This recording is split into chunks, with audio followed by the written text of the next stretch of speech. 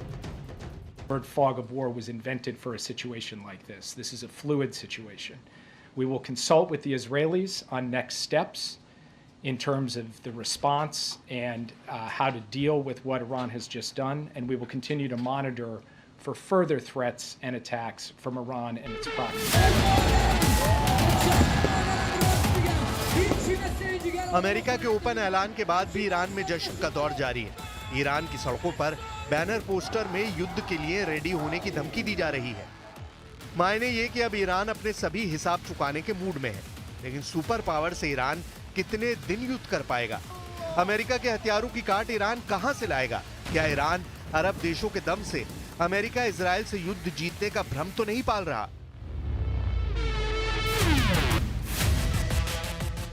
Iran के दुस्साहस की असल डिटेल जानने से पहले अरब वर्ल्ड से आया ये मैसेज भी सुन लीजिए। मैसेज है सऊदी अरब का, मैसेज है ईरान के लिए, जिसमें साफ कहा गया है कि सऊदी अरब खाड़ी में वॉर टेंशन को बढ़ने नहीं देना चाहता। The escalation that we've seen, but I will generally refer anyone who's interested to the Ministry of Foreign Affairs because they are designated to comment on this. However, looking at the global economy as a whole, looking at our region, it is clear is operating at a loss. Saudi Arab का message Iran के लिए alarm है, जबकि ताकतवर तुर्की भी America के war zone में आने से दहल गया है। तुर्की के प्रेसिडेंट अर्दोआन को डर सता रहा है कि ईरान के बाद उनका ही नंबर है। तुर्की की मीडिया की रिपोर्ट के मुताबिक अर्दोआन ने अंकारा में अपने भाषण में ये डर बयां किया। अर्दोआन ने नेतन्याहू को डायरेक्ट धमकी देकर तुर्की को टारगेट बनाने से पहले 100 बार सोचने के लिए कहा है। İsrail'i durdurmalıdır. İslam dünyası aynı şekilde vatan savunmasında mutlaka Lübnan halkı ve hükümetinin yanında olmalıdır. Biz Türkiye ve Türk milleti olarak bu zor günlerinde तुर्की डरा हुआ है, सऊदी अरब शांति का पैगाम दे रहा है, फिर ईरान युद्ध की ललकार किसके दम से भर रहा है? वॉर जोन में तहलका मचाने की शुरुआत इजराइल कैसे करता है, ये बेरूत की बर्बादी बताती है। ईरान के मिसाइल स्ट्राइक का जवाब इजराइल भयानक पलटवार करेगा, इसमें किसी को शक नहीं। तो क्या ईरान रूस और चीन के बैकअप से अमेरिका से भिड़ने जा रहा है? ईरान ने ऑपरेशन ट्रू प्रॉमिस 2 का जोखिम किसके कहने पर मोल लिया है? पश्चिमी मीडिया रिपोर्ट्स में इसको लेकर जो दावा किया जा रहा है वो बेहद डरावना है। रूस ने पश्चिम एशिया के युद्ध संकट का ठीकरा अमेरिका पर फोड़ दिया है। प्रेसिडेंट पुतिन ने बाइडेन को जमकर कोसा है।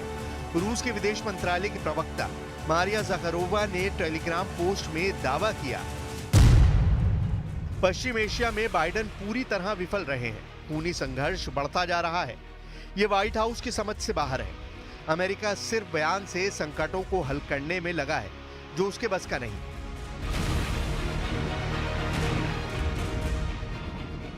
इजराइल के हमले के बाद लेबनान को राहत पैकेज भेजकर रूस ने अपना स्टैंड क्लियर कर दिया है।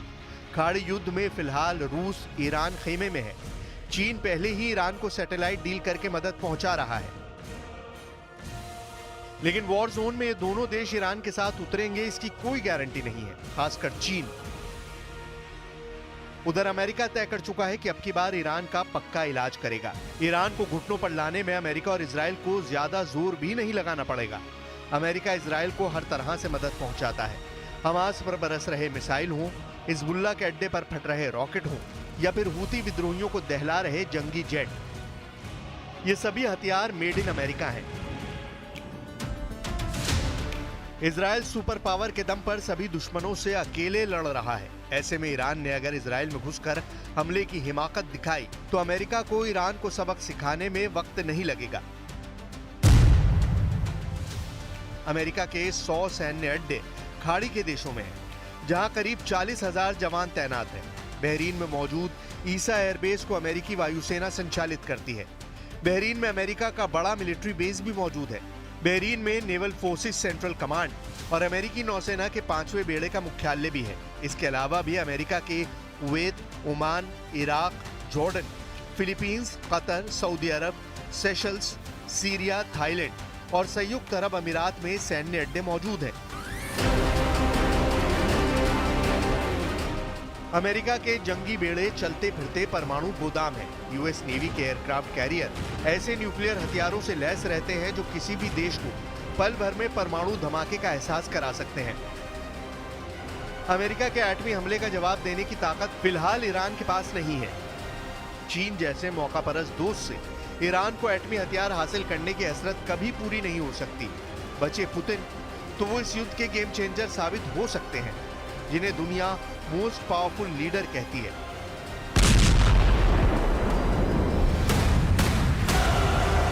यूक्रेन की तबाही पुतिन के प्रचंड क्रोध का जिंदा सबूत है। पुतिन का ईरान के साथ युद्ध में आने से एटमी पावर का भी पलड़ा ईरान के हक में चला जाएगा, लेकिन ये युद्ध तब पूरी दुनिया पर भारी पड़ेगा। वजह है एटमी धमाके। अमेरिका के एटम बम का धमाका इस धरती ने एक बार झेला है। परमाणु त्रासदी से बचने का कोई भी रास्ता इंसानों के पास फिलहाल तो नहीं है।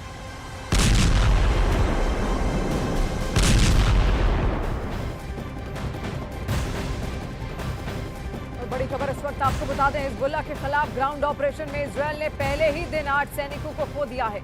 इजरायल के 8 सैनिक मारे गए हैं, इनमें एक अफसर भी है, जबकि इजरायल का दावा है कि उसने हिजबुल्लाह के 30 लड़ाके मार गिराए हैं। हालांकि हिजबुल्लाह के अटैक में इजरायल के 3 मरकबा टैंक भी तबाह हो गए हैं, यानी लेबनान इजरायल बॉर्डर पर जबरदस्त युद्ध शुरू हो गया है।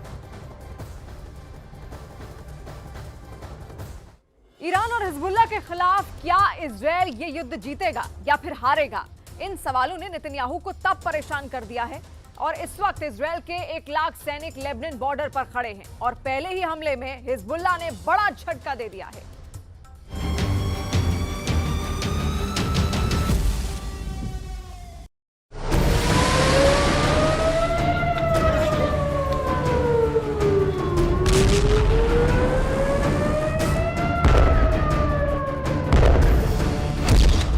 इतनी मिसाइल एक साथ गिरेंगी तो क्या होगा? ईरान के एक हमले ने 1 अक्टूबर को पूरी दुनिया को बदल कर रख दिया है। इतनी मिसाइल से एक साथ बचाएगा कौन? इतने बड़े हमले के बाद इजराइल के सामने सबसे बड़ा सवाल ये मिसाइल नहीं बल्कि नेतन्याहू के सामने इससे भी बड़ा चैलेंज खड़ा हो चुका है।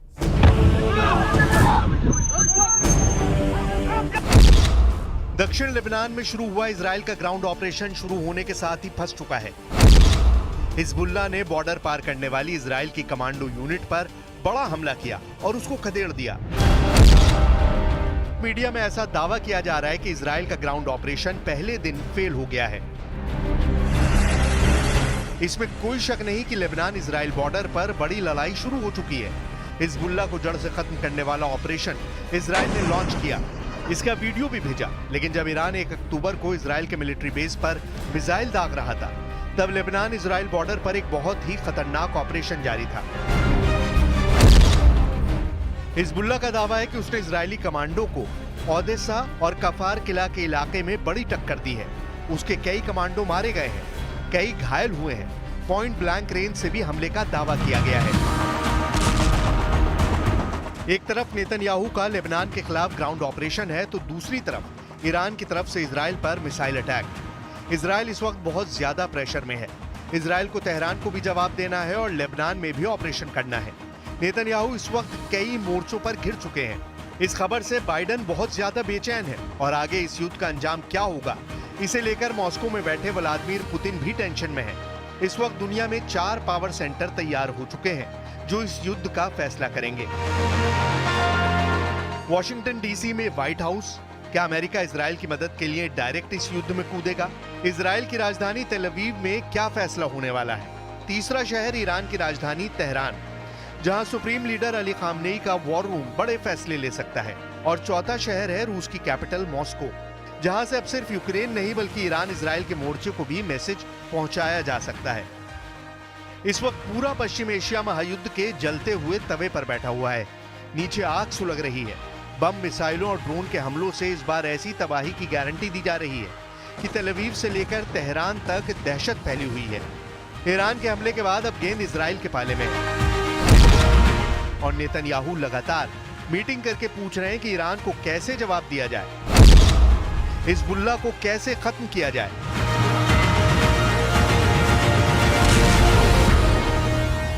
Y en el caso de Líbano insistimos en que la invasión terrestre debe detenerse, ya que han llegado informaciones muy preocupantes esta mañana, y España está firmemente comprometida con la aplicación de la resolución 1701 del Consejo de Seguridad de Naciones Unidas. Esta resolución sigue conteniendo a día de hoy todos los elementos necesarios para resolver esta crisis.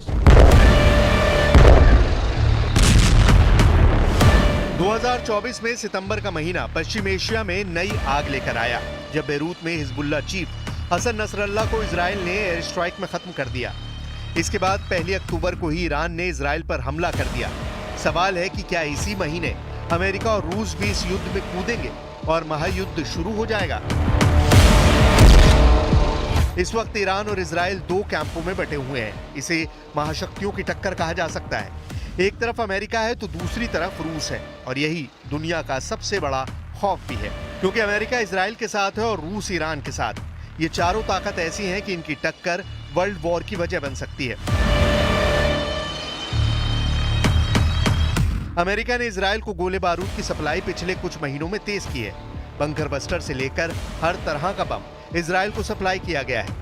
लेकिन 1 अक्टूबर की रात को Iran के missile attack ने साबित कर दिया कि इजराइल चाहे जिसकी मदद ले, जिससे हथियार ले, कोई भी उसकी ढाल बने, ईरान नसरल्ला से लेकर हानिया सबका बदला अकेले अपने दम पर ले सकता है।